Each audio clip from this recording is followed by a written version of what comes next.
बोले वृंदावन बिहारी लाल की जय, सच्चे दरबार की जय, आशक्ति अम्बा रानी की जय। ईश्वर जो करता है वो अच्छा ही करता है। ईश्वर जो करता है वो अच्छा ही करता है, क्योंकि ईश्वर के विधान को न तो आज दिन तक कोई समझ सका है और न कोई समझ सकेगा। एक ऐसा व्यक्ति था जिसे ईश्वर पर कभी भरोसा विश्वास ही नहीं था, अंधकार में था, उसे भगवान पर कभी विश्वास नहीं होता था। एक दिन वो अपने घर से निकला, मार्ग में चला जा रहा था। रास्ते में एक किसान का खेत मिला। जब एक किसान का खेत मिला तो उस किसान के खेत में तरबूज की बेल लगी हुई थी और उसमें बड़े बड़े फल भी लगे हुए थे। अब उस जो भगवान पर न विश्वास करने वाला व्यक्ति था, उसने देखा कि खेत है, उसमें बड़े बड़े फल लगे हुए हैं। बहुत प्रसन्न हुआ। रास्ते में चलते चलते भूख भी लगाई थी, तो उसने सोचा कि मुझे भूख भी लगी है, तरबूज लगे हुए हैं, सेवन कर लिया जाए। अब उसने क्या किया, खेत के किनारे गया और एक तरबूज उसने तोड़ लिया। तरबूज तोड़ करके जब उसने तरबूज खाया, अब तरबूज बहुत मीठा था, उसे बहुत मीठा लगा। जब तरबूज उसे बहुत मीठा लगा, बहुत प्रसन्न हुआ। अरे प्रभु देखो, पेड़ तो बहुत छोटा है, वृक्ष बहुत छोटा, लेकिन फल इतना बड़ा और इतना मीठा। उठ कर के वहाँ से जब चल दिया तो हुआ क्या, मार्ग में रास्ते में कांटे लगे हुए थे। जब रास्ते में कांटों को देखा, अब उसे बड़ी गुस्सा हुई। सोचने लगा भगवान बड़े अद्भुत हैं, इतने छोटे छोटे पेड़ों में फल तो इतना बड़ा लगा दिया, और जिसमें फल इतना मीठा लगा हो उसकी मेड़ पर कांटे लगे हुए हैं। मेड़ पर कांटे हैं, फल इतना मीठा है। जहाँ मीठा फल लगा हुआ हो वहाँ कांटे नहीं होने चाहिए। इसका मतलब भगवान ठीक नहीं, इसलिए मैं ईश्वर पर विश्वास कभी नहीं करता।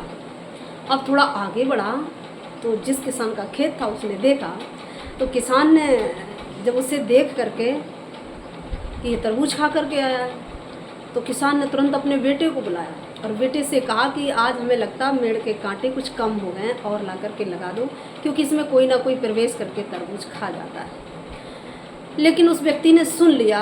अब वो सोचा कि हाँ, जिस प्रकार मैं खेत में प्रवेश करके तरबूज खा गया, उसी प्रकार कोई जानवर भी आकर के खा सकता है या कोई और भी खा सकता है। हमें लगता है इसने इसीलिए कांटे लगाए, इसका मतलब ठीक ही किया है। अब कुछ आगे बढ़ा तो रास्ते में एक आम का वृक्ष मिला, और वृक्ष तो बहुत बड़ा था। ऊपर देखा उसमें फल लगे हुए थे, आम के फल थे छोटे छोटे, पर वृक्ष बड़ा विशाल था। वृक्ष के नीचे लेट गया। अब सोचने लगा बारे प्रभु, इसीलिए मैं विश्वास नहीं करता हूँ। जहाँ वृक्ष छोटा था वहाँ फल इतना बड़ा लगा दिया, और जहाँ वृक्ष बड़ा है वहाँ फल इतना छोटा लगा दिया, इसीलिए मुझे तुम पर विश्वास नहीं है। अब हुआ क्या, उसी वृक्ष के नीचे लेट गया तो सो गया। कुछ देर में हुआ क्या, बयार चली। बयार माने हवा। जब हवा चलने लगी तो जैसे ही वृक्ष की डाली हिली डुली तो एक आम का फल टूट गया।